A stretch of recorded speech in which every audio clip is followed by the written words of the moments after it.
ভোর ভোর উঠে আজকে শেয়ার করছি কর্মব্যস্ততায় ভরা একটা সকাল। মিনি ব্লগটা হবে শুধুমাত্র সকাল নিয়ে। সকাল সকাল সেই জন্য মুখ ধুয়ে আগে আমি আলু কেটে নিচ্ছি, আর এখানে ওপরে ছাদে চলে এসেছি কারি পাতা নিতে। ইচ্ছে আছে কারি পাতা দিয়ে আলুর তরকারি করে দেবো আর রুটি করে দেবো, সাথে থাকবে ডিম আর কলা। এটা হবে ওর টিফিনের জন্য।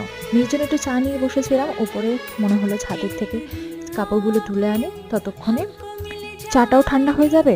তো ইতিমধ্যেই নিচে এসে দেখি ও উঠে পড়েছে, সেই জন্য বিছানাটা একটু গুছিয়ে নিলাম।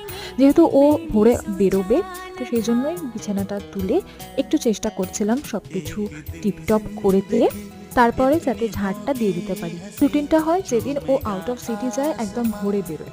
তো নিচে এসে ওকে একটু চা করে দিলাম, ব্রেড শেকে ব্রেডে জ্যাম লাগিয়ে দিলাম। তারপরে ও বেরিয়ে গেলে ছাদে চলে এসেছে একটু হাঁটবো, যদিও বেশিক্ষণ আর হাঁটতে পারি। আর তারপরের দিনলিপিটা অলরেডি মিনি ব্লগ আছে, দেখে নিতে পারি।